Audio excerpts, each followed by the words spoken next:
Hola, ¿qué tal amigas y amigos? Muy buenas madrugadas, buenos días, buenas tardes, buenas noches, dependiendo del lugar del planeta donde se encuentren. Un gusto saludarles. Hoy, 24 de julio de este año 2026, un día que hemos retornado a través de Auténtica Radio y Radio KCT, el señor Tony Chitadino, Jean-Paul Daolio, Richard Morales. Por acá les saluda Luis Martínez y por supuesto también un día que pues se cumple justamente un mes de ese fatídico terremoto, doble terremoto que se generó en nuestro país, razón por la cual pues nosotros decidimos poner en pausa nuestro programa porque bueno, muchos tuvimos pérdidas familiares, otros también amigos que pues han tenido, eh, digamos, han sufrido esta tragedia muy de cerca. Muchachos, ¿qué tal? ¿Cómo están? Bienvenidos nuevamente. ¿Cómo están muchachos deportivísimos? Contentos de regresar. Como bien decía Luis, ha sido un mes de pausa en la que, bueno, hemos estado muy pendientes de la situación en Venezuela. No podemos empezar el programa de otra manera. Se fue gente que uno quería mucho, gente conocida. En mi caso en La Guaira, gracias a Dios la familia bien, pero mucha gente conocida en La Guaira, en Caraballeda, en Caribe, en La Llenada, que les mandamos un gran abrazo desde aquí y esperando que, bueno, que sigamos todos adelante y que todos los que sobrevivieron tengan consuelo y que puedan recuperar las cosas poco a poco y que Dios nos bendiga a todos porque en estos momentos es cuando uno se da cuenta lo frágil que es todo, lo Ujú. frágil que es todo y que todo se te puede ir en literalmente un segundo. Jean Paul.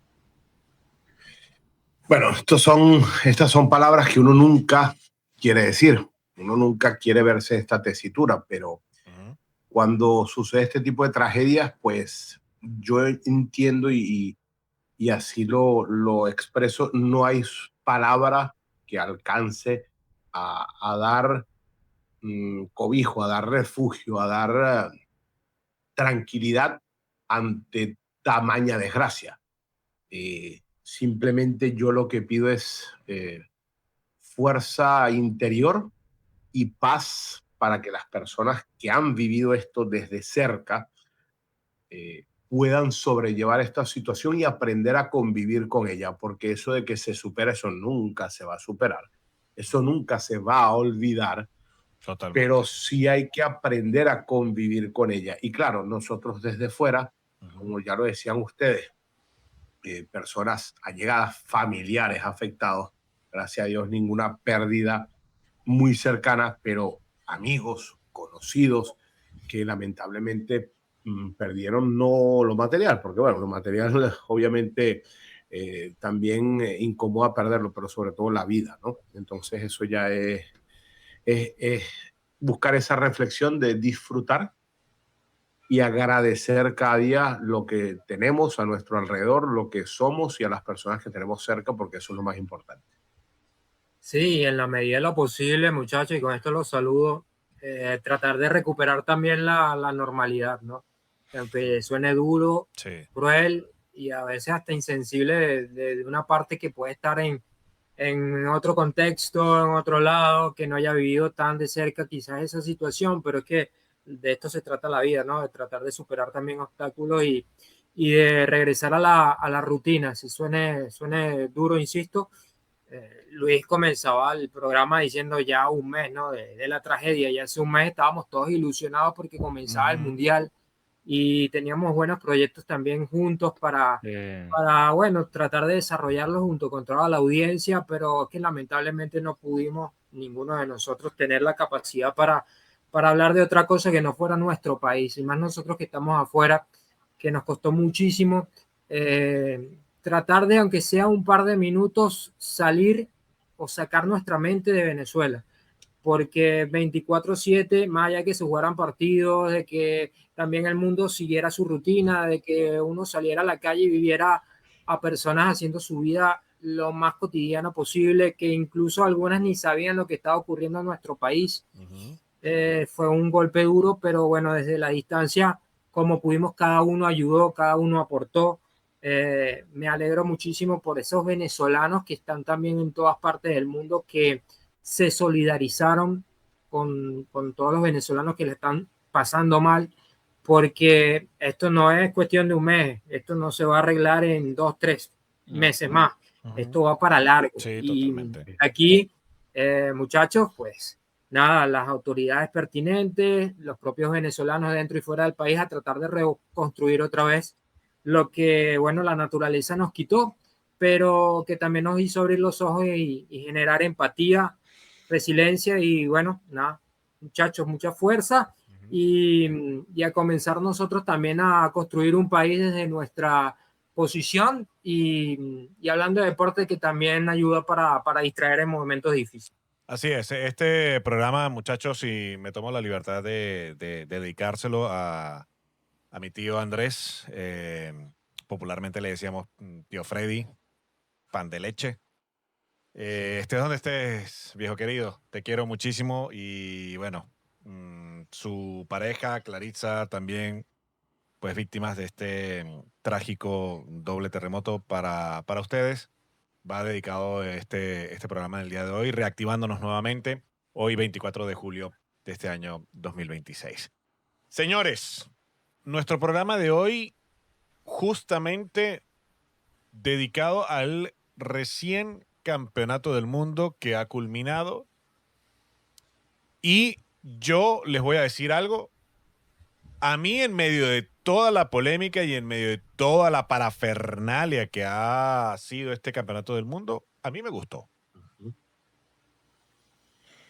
A ver. Necesito que seas un poco más específico con esa definición. Eso te iba ¿Qué te gustó? Desarrolle, a mí me alumno. gustó, a mí me gustó. Por favor. A mí me gustó. No sé ustedes, Esto no pero es bueno, selección simple. Digan Complete. ustedes que no les gustó. Argumente. Bueno, a mí lamentablemente fue más lo que no me gustó a lo que me gustó. ¿Qué fue lo que no te gustó? Lo que no me gustó, el nivel de muchas selecciones, que sean 48 selecciones, la cantidad de partidos, la mamarrachada del VAR en cuanto a la sincronización de criterios. Lo que me gustó, que la mejor selección del Mundial fue la que se llevó la Copa. Ok. Muy bien. Muy bien. Que me gustó también que fue consona al menos las últimas fases, las fases finales y, por ejemplo, la tabla de goleadores con la realidad futbolística mundial. Muy bien. ¿Qué no me gustó? Pues la manera de cómo se quiso hacer más un show que un evento deportivo. Pero esto creo que hay que entenderlo porque se realizó la cita mayor en la mayor parte en los Estados Unidos, que es marketing parejo. Los hacedores de un show. Exacto. Era el que organizaba la Copa, muchachos. México y Canadá fueron de comparsa. 13 partidos cada país. Ahora, tú me preguntas a mí, ¿volverías el próximo Mundial 48 selecciones? No. ¿Por qué? Porque no hay selecciones que tienen que estar en el Mundial porque no tienen el nivel. ¿Listo? El gran problema es, Jean Paul, que para la FIFA y los organizadores fue totalmente un éxito. Porque a nivel económico, cada una de las sedes generó muchísimo dinero. Los Ángeles, casi más de $1.000 millones. Nueva York, $900 millones. O sea, fue una locura. La cantidad de dinero que generaron. Las pausas de hidratación, que fue una locura, que todo el mundo decía, a esta gente le metió publicidad en el medio cada 25 minutos. Bueno, pero los jugadores están de acuerdo con eso. Pero eso es otra cosa. Un éxito porque cada una de las televisoras a nivel mundial, nada más en los tiempos de hidratación, donde les permitía colocar publicidad a los que querían, algo que la FIFA nunca había hecho, pues terminó nada más en la fase de grupos de devolverle a todos esos canales de televisión a nivel mundial que habían invertido muchos millones de dólares por los derechos televisivos, recuperando. Así que un éxito total. Económicamente, pero te digo algo, si esto sigue haciéndose, la FIFA va a sacar 3 tiempos. Sí, primer tiempo, segundo tiempo y el tercer tiempo. Bueno, porque ahora un partido, claro, que ahora el partido que dura 1 hora y media, porque así tenemos 3 pausas de hidratación, 2 entretiempos y así sucesivamente. Es una mamarrachada total. Y Desde hace rato, están desvirtuando el fútbol. Pausa de dejó de ser un hidratación. deporte. ¿Qué es El fútbol eso? es un Pausa de comercio. hidratación. Y Pausa de súmale- hidratación no hay que hacer solo en casos extremos. Cuando hay alertas, como lo hubo en un solo partido de los 100 y pico del mundial, en uno solo. Pausa de hidratación, ya estás. ¿No te gusta? Pues entonces no juegues fútbol a ese nivel. No, ya está. y el show del entretiempo en la final. A mí Eso, no me gustó. El VAR. El, O sea, el Culín mm, Break no me gustó. Ya. Ronaldo y Ronaldinho, por favor. Me vas a decir Tenía que no una te gustaron cara- montados en un movie con Madonna. Eso estuvo genial, Tony. Bueno, No, pero yo- a yo ver, te con digo. respecto a ese show, yo creo que debió hacerse como se hizo o como se ha hecho en otros mundiales, al inicio del partido. Es que eso era lo Al que tenía que inicio, hacerse. sí. Es que fue todo muy Los americano. americanos, mucho los show, americanos mucho querían hacer show. todo a su forma, muchachos. Los Claro. americanos querían, Llámenme o sea, retrógrada, llámenme lo que fue ustedes un quieran, torneo. pero yo sentí que arrebataron la esencia del fútbol. Total, O sea, los la himnos, esencia, la el idea de los mundial, himnos. del que yo esperara Nada. 4 años con ansia, con entusiasmo, para sentarme en la televisión, oír un estadio, lo que sea, o escuchar por radio el partido y la emoción. Eso yo esta vez no lo viví. No, yo Pero tampoco. fue un torneo tan americano que hasta Donald Trump pudo quitarle una tarjeta roja a un jugador. Sí. Amigo, Eso sí eso estuvo. no se va a volver a Más ver la en la celebración vida. en España. El presidente de los Estados Unidos pudo más que el presidente de la FIFA y cambiarle el reglamento durante la Copa para beneficiar a su propio país. Al final no le valió de nada porque Bélgica los eliminó. Pero ¿qué hablamos? De que, señores, esto ya no es deporte, esto es un Claro, business. No. Yo te digo una cosa, más allá del tema del terremoto que yo sinceramente prácticamente el mundial no vi. Yo vi nada más las semifinales, algún partido de cuartos. Para mí el mundial empezó de octavos para adelante. Claro, lo que hablábamos antes del inicio del Fase mundial. de grupo nula. Y lo hablamos antes del mundial. Lo decíamos que Claro. más no es menos. O menos no es más. Estoy aquí volviendo 8, pero No, no yo te pienso preocupes. igual. Yo pienso igual. 32 selecciones, ya está. Ya está. O sea, lo que pasa es que, claro, el Pero, discurso a lo ver. salva Cabo Verde contra Argentina y tal, pero Ujú. para mí, la fase de grupo para mí necesaria. Incluso Innecesaria. De paso pasan los terceros. incluso contra España, Cabo Verde contra Sí, España, que empataron el primer sí, partido. sí. Pero ahora bien, teniendo en cuenta eso, sí, estamos claros. Pero ¿no creen que eso también como que impulsa a esas otras selecciones a No. aumentar el nivel, a que tenga un poco más de exigencia? No, al revés. Ya sé que Al voy a revés. clasificar. ¿Ya para qué? No, O y, no, y bueno, y o otra no. cosa, el tema de los himnos nacionales. O no, con todo el porque, mundo ahí en el a ver, medio. en Venezuela estábamos Mucho conscientes que íbamos a clasificar al repechaje y nos quedamos por fuera. Sí. Ya, a ver, pero eso ya es un caso aislado. Entonces, Sí. no digamos que eso va a entrar por ahí tampoco. O sea, Cabo Verde también fue una de las mejores selecciones en su Sí, en su clasificatoria en eliminatoria. avanzar a la fase final de la Copa del Mundo. Y no hizo O sea, un mal torneo. Incluso su portero se revalorizó. Claro. Costaba $50,000 y ahora cuesta $500,000. claro, Entonces, y a ver, vergüenza. también es una vitrina importante para los equipos chicos. Curazao hizo por primera vez en su Que historia armen un mundial de el segundo de un gente gol de bajo sin nivel y ya está, campeón que vayan para del allá. mundo. Entonces, Bueno, entonces, también Venezuela, hubo Ve- cosas interesantes que quedarán en la historia de los mundiales. Un mundial Pero como entonces como un mundial, selección. el mundial de la consolación, los pobrecitos del mundial, entonces que los pongan ahí, ya está, Bueno. y que lo vea la gente, No, y que aplaudan a Venezuela- al portero, Venezuela y que entonces le irá a ese den el mundial. valor que quiera. O sea, eso me parece a mí una mamarracha. No, mediocridad. Yo te digo, yo Una jamás mamarrachada. había vivido un mundial tan peor como este. Oye, Cero, Bueno. cero emoción. es que ese punto que toca Tony es interesante porque yo también compartiendo muchachos con algunos colegas de que todavía estaban en Venezuela y me encontraba también a chicos que son de otra generación, ¿no? Años tipo 2000, que sus primeros mundiales fueron que vieron 2002, a 2006 y nos decían, este es el mejor mundial de la historia. Y yo decía, bájale 2 cambios que no, que sí, que me Cuidado que argumentaron, no, Jean es que Paul hay está dando demasiados un infarto goles, hay ahí. demasiados récords, pero Richard, amigo, por favor, prácticamente te doy duplicamos la hipertensión. cantidad de partidos, pasamos de 64 a 104, obviamente iba a haber récord de goles. Sí, que los jugadores insignia de cada selección brillaron, Mbappé, Ronaldo, Messi, Haaland, etcétera, etcétera, pero nada como la esencia del pasado para mí. Yo les explicaba, lo que pasa es que tú estás viendo fútbol quizás desde el año 2002 en adelante, pero no conociste lo que era antes el fútbol, que ahora ha cambiado muchísimo porque ha habido tecnología, pausas de hidratación, más cambios, jugadores más atléticos, tecnología aplicada al deporte, etcétera, etcétera. Pero ya sentenciar directamente que este fue el mejor mundial de la historia, quizás por lo que se ha consumido alrededor de que ha sido un éxito económicamente, ya ahí me pareció mucho. Estábamos hablando, señor Tony, usted quería aportar algo en el bloque pasado, pero bueno, échenos ese cuento. ¿Qué era lo que, qué era lo que quería expulsar de su interior? Epa. No, hablando que lo decía Miquel, lo que decía Jan de las pausas de hidratación, que está bien, tú tienes que cuidar al jugador y todo lo que tú quieras, pero es que además yo sentía que cada vez que había una pausa de hidratación te partía el juego, o sea, te rompía la dinámica. Hubo un juego que se vio muy, muy marcado, pero te interrumpa, Tony, creo que fue Portugal, una pausa de hidratación que estaba siendo avasallada la selección, y después de la pausa de hidratación es como si hubiesen comenzado un partido desde cero y hubo una remontada. Entonces, ya te digo, es desvirtuar el deporte como tal. Y yo pensaba, yo decía, bueno, pero si esta gente hubiese jugado el Mundial del 94 se muere, pero yo recordaba la final de Brasil-Italia con esa Pepe Sol que estaba haciendo en el Rojol de Pasadena, y ahí no se quejaba nadie. O si se quejaba, todo el mundo decía, sí, un calor infernal.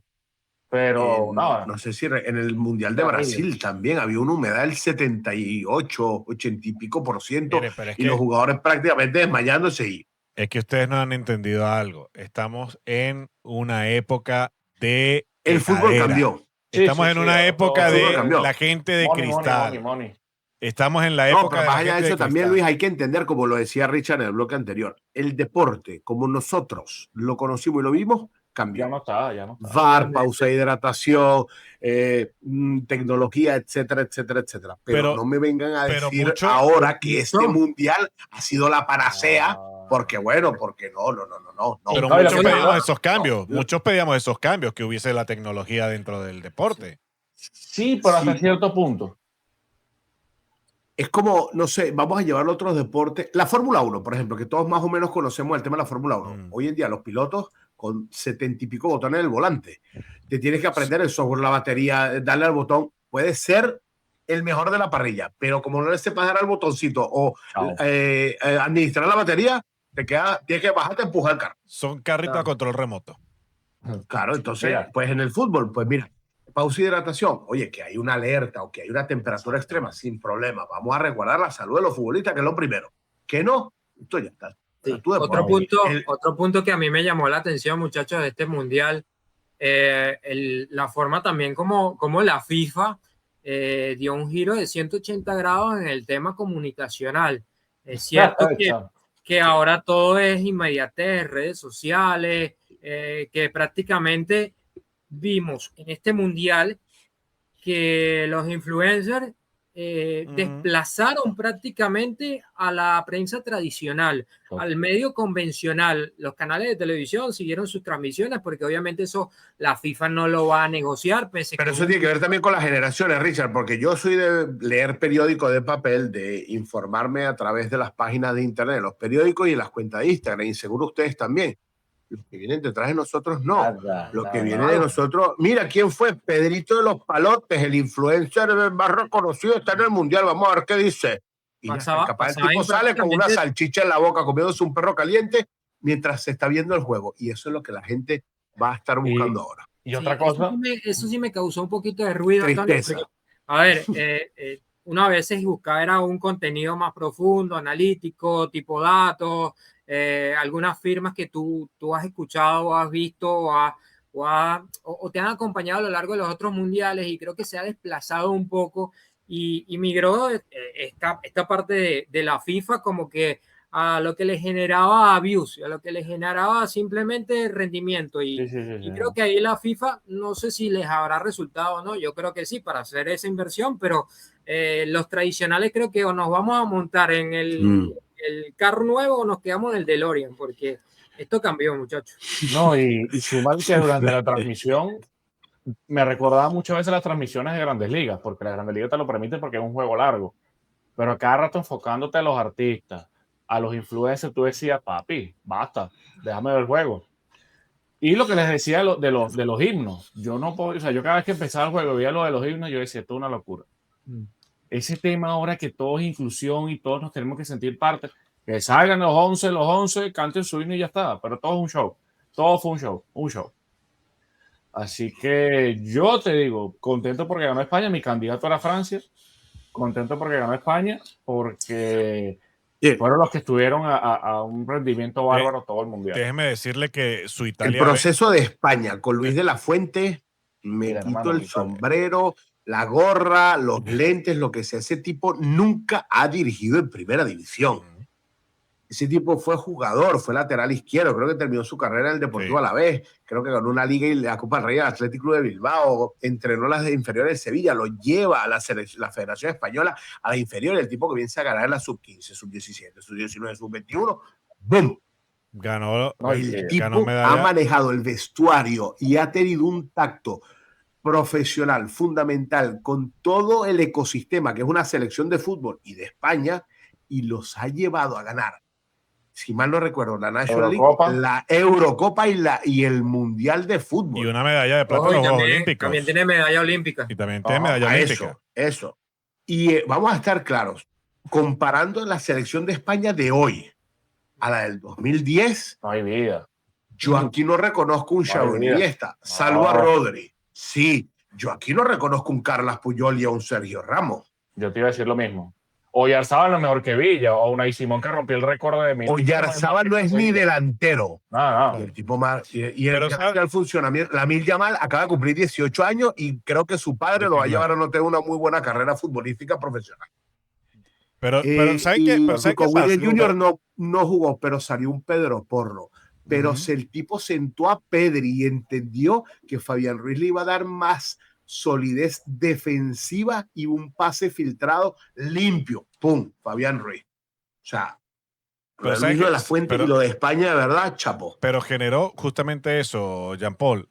Con este grupo generó un equipo que con sus, que cada jugador con sus habilidades, con su condición física que estuviese en la actualidad, caso Lamine Yamal, caso Nico Williams, que estaban tocados, caso de otros jugadores que también no estaban al 100% físicamente, todo eso lo amalgamó y lo llevó. Fíjense que no hablamos de un jugador que brillara, brilló todo el equipo, brilló el colectivo. Luis, lo que tú dices, no sé si ustedes están de acuerdo, al rememorar los mundiales anteriores, pasa lo mismo. Italia fue campeón del mundo con Fabio Grosso, con Massimo Otto, con Vincenzo Giaquinta. La España del 2010 fue campeona del mundo con Joan Capdevila. Que tuvo que jalar mecate para llegar a Estados Unidos porque no le daban la visa. O sea, hubo selecciones que fueron campeonas del mundo, pero la mayoría es así, es un conjunto. Francia, que tiene para armar 3 selecciones competitivas, no una ni dos, sino 3 de primer nivel, a mí no me pareció gran cosa. Que lo decía Luis de la Fuente durante la Copa, muchachos. España era el mejor equipo, no la mejor selección, no los mejores jugadores, pero sí era el mejor equipo. Y creo que ellos al pasar el torneo fueron encontrando justamente en partidos y en fiabilidad esa consistencia que los llevó a ser campeones, porque después del juego contra Uruguay no fueron fáciles todos los rivales que enfrentó, porque termina ganando el Uruguay, luego va con Portugal, luego supera a Bélgica, luego supera a Francia y termina siendo campeón contra Argentina. ¿Pero a usted no les pareció que España contra Francia y contra Argentina fue muy fácil? O sea, lo hizo ver muy fácil. Sí, contra Argentina también. La actitud de competitividad de Francia y Argentina, nula, se los comieron. Y es que esto yo lo he hablado con Luis desde que estábamos en Deportivísimos, incluso desde la Eurocopa, y es eso, que tú veías a Cucurella y yo decía, pero Cucurella ¿en qué momento hubiese sido lateral? Parecía Roberto Carlos. Y a mí no me parece que Cucurella sea un jugador top. No. O sea, pero una de las claves también competitivo y al paso se mete en el récord de 38 partidos sin perder, o sea, avasallar. Pero Richard lo está diciendo, Tony, equipo. Una de las claves del título es que también, muchachos, Luis de la Fuente tenía una base de hace muchos años con un equipo campeón. Ya lo decía Jean Paul, que había sido campeón sub-19, sub-21, y algunos jugadores como Cucurella, como Merino, como Oyarzábal, como el propio Rodri, habían sido campeones Claro, también en esos ciclos formativos y también algunos con De La Fuente en los Juegos Olímpicos también. Hace 2 años fueron campeones de la Eurocopa y de los cuales solamente de la Eurocopa a este Mundial cambiaron 10 jugadores. Entonces ya la base la tenían. Y un equipo muy joven, porque además sacas la cuenta y el tipo ha metido a España al menos en semifinales en todos los torneos, porque vienen de perder contra Portugal la Nations League, pero la perdieron en penales. O sea, el nivel de competitividad de España, uno pensaba que con el ciclo 2008, 2010, 2012 no se repetía. Y esta es una selección súper joven y España va a llegar al 2030 campeón y anfitrión. España fue una selección sólida, pese a la duda del debut, que encendió mucho las alarmas. A ver, yo siento, y además escuchando mucho la radio española, muy alarmista y muchos que no creen en el trabajo, porque sí, hay que decirlo. En la Eurocopa pasó, hay muchas personas que no creían en esta selección, terminó siendo campeona, muchas personas que seguían sin creer en esta selección en el Mundial, luego de ese debut, digamos que dejó y despertó muchísimas dudas, termina siendo campeona del mundo. ¿Qué hay que hacer? Porque incluso, justamente, Luis de la Fuente tiene sus enemigos dentro de la federación. ¿Qué creen que puede pasar de aquí al 2030? Teniendo en cuenta que en el 2028 hay Eurocopa. Hay uno que no ha vuelto a aparecer, que debe estar en República Dominicana, Romana, Rubiales. Ay, Dios. Bueno, pero él fue el que puso a De la Fuente. Ojo. Correcto. Y lo están aplaudiendo en varios medios de comunicación. Él fue el que apostó por De la Fuente. Lo están reviviendo en varios medios de comunicación. Y eso iba. Y se habla que si ya están empezando a decir que si España no logra la final de serse del 2030, que tienen que haber cambios en la federación. No, pero es que es verdad. Es que es verdad. España tiene que ser la final. Porque primero es campeona del mundo. O sea, es uno de los países organizadores y es el actual campeón del mundo. ¿Qué vas a hacer? Tienes que decirle. Para que nos quede cerca. Ojalá. Sí. De momento España va a llegar, muchachos, con Luis de la Fuente a esa Eurocopa 2028 porque tiene contrato hasta el día de hoy, hasta 2028, pero quieren ampliárselos para el próximo Mundial. Creo que es justo, porque es justo para un seleccionador que también lo ha dicho que luego de culminar esta etapa con España no quisiera seguir dirigiendo. Podría llegar al Mundial del 2030 con 69 años.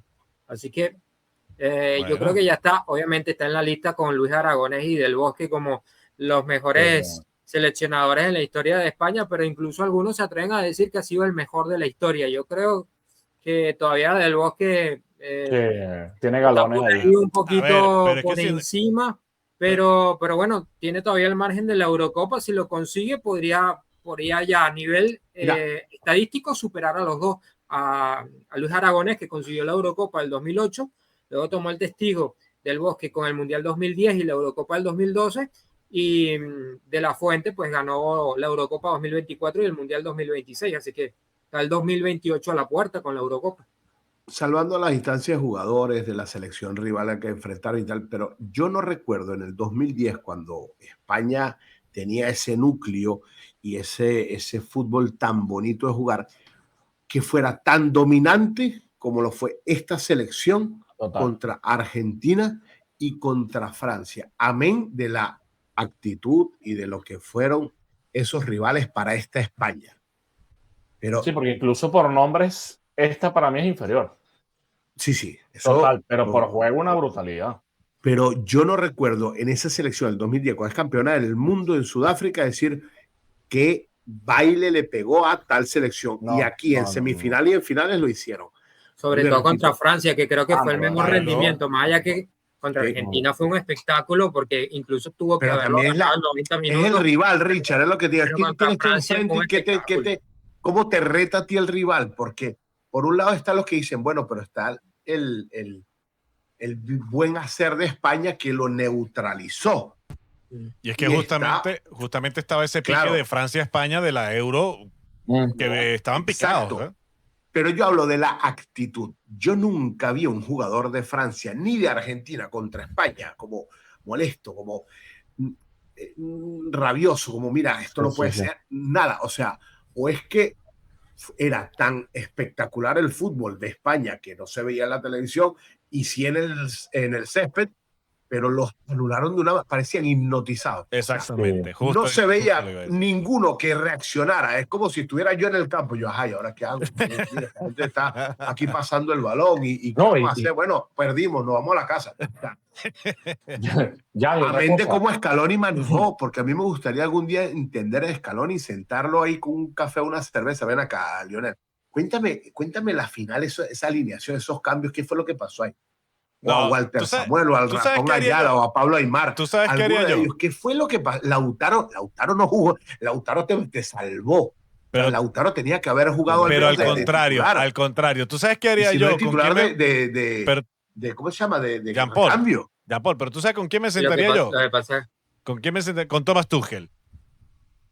Para que explique a eso qué hizo el otro ante Argentina.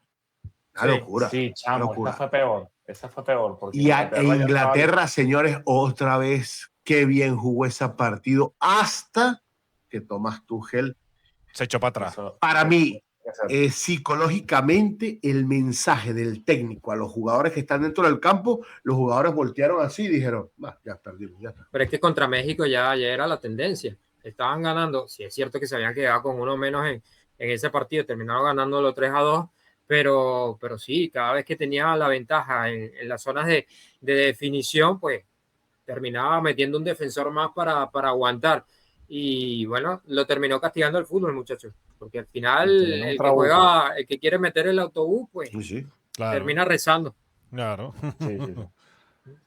No, y que por lo menos a mí de España me impactó mucho, que ya uno lo venía viendo en la Eurocopa y la Nations League, lo que dice ya la forma en cómo ganaron, porque era un equipo que dominado, tenía posesión, atacaba, defendía y presionaba. O sea, Argentina no pegaba 3 pases y ya perdían el balón y los tipos iban para adelante. Yo decía, bueno, Argentina le va a hacer que España haga el desgaste en el primer tiempo y los agarran en el segundo. No, parece que en el segundo tampoco parecieron. Pero ¿sabes qué creo que también le pasó factura a Argentina, a Tony? Tantas el desgaste. Claro, físicamente estaba muerto. Sí, porque es cierto que tuvo partidos, todo el mundo decía, no, que Argentina tiene el camino limpio a la final porque enfrentó a Cabo Verde, enfrentó a Egipto, pero tuvo que sufrir para esos partidos. Claro, pero tuvo que sufrir precisamente también porque Argentina no jugaba bien. No, porque Argentina iba a la épica. Argentina lo que hacía era... Si Lionel Messi, ¿cuántos goles marcó? Y contra Argentina, más allá de lo físico, el desgaste emocional, el mental, por todo lo que significaba el partido para ellos, que siempre lo llevaban al extremo, pues lo terminó, creo que agotando mentalmente, y España vino fresca, confiada en su funcionamiento y terminó llevándose una copa merecida, muchachos. Aunque por ahí está ahora... Aplauso de pie. Que si hubo complot, que si esto, que si lo otro, vamos a ver qué sucede en la semana, pero yo creo que España, lo que mostró de principio a fin, nada de complot. Terminó lo que sí es que para el próximo programa, y si hay que decírselo a los que nos están viendo y los que nos están escuchando, hay que hablar de lo que va a suceder con Argentina, pero con la federación, con el Chiquitapi, con todo lo demás, porque va a haber escándalo. Va a haber escándalo, porque ya el FBI se está metiendo. Yo quiero decirle al señor Tony Chitadino que la Italia B perdió la final. ¿De qué? La Italia B perdió la final del Mundial. Ah, por Argentina. Yo no había creído. Mira, y Uruguay. Bueno, esa es la Italia C.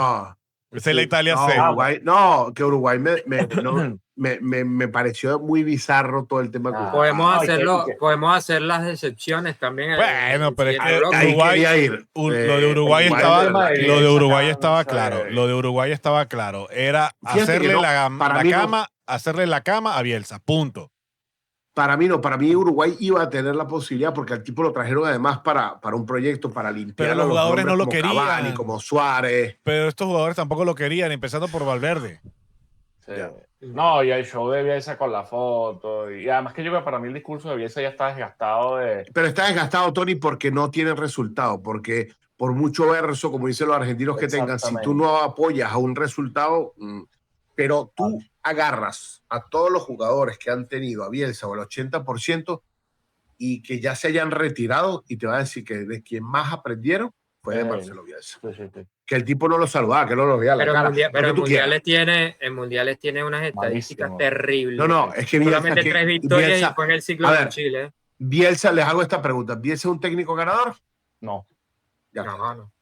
¿Qué fue el último que ganó Bielsa? ¿Con Newell? No. Ganó con... No sé, tendríamos que ir a la hemeroteca. Pero... Exacto. O sea, Bielsa... Pero a nivel de selecciones como en Vélez fue un tipo pedagógico de enseñar como tal, sí. Ahora que tenga obviamente por eso le llaman el loco. Exacto. Pero mira, lo que fue para mí Tuchel con Inglaterra, que ya lo decía Luis, Uruguay, el tema de Bielsa, lo que no me gustó Portugal tampoco. Yo esperaba no soporto a Roberto Martínez, no soporto a Rudy García. Son técnicos que tienen oro para mí en el banquillo y no lo aprovechan. Se expresan, no ven es el racanerismo. Es lo que hizo Tuchel también, que lo decía Luis, un equipo, una selección que sabía jugar al fútbol porque lo demostró. Y de repente, no, mira, vamos a empatar, vamos a buscar que no nos metan gol aquí. Pues, ya, adiós, perdiste. Es que Rudy García también con la Roma era lo mismo. No, pero con el Olympique de Marsella, o sea, no ese tipo de técnico. No arriesga, Portugal, el mediocampo de Portugal. O sea, esa gente, cuando está en el Paris Saint-Germain, cuando está en sus equipos, son estrellas mundiales, porque saben hacer un trabajo que es pasar el balón, que recuperar el balón, que es dar juego. Esta selección. Nos vamos, señores. Nos vamos diciéndoles que el 26 de septiembre España debutará en Inglaterra en la Nations League con sus 2 estrellas ya. Y en España lo hará el 29 de septiembre ante Croacia y el 3 de octubre ante la República Checa en el Carlos Tartiere de Oviedo, al cual, no sé si en el señor Tony Cittadino, yo me estoy apuntando a ir. Bueno, muy bien. Pregúntele si no a Santi Cazorla, capaz le consigue una entrada. ¿Cómo no? ¿Cómo no? No sé si ustedes se apuntan también a ir. Si ustedes se apuntan a ir, nos vamos allá en el Carlos Tartiere para ver a España. Septiembre. En octubre. El 3 de octubre es sábado.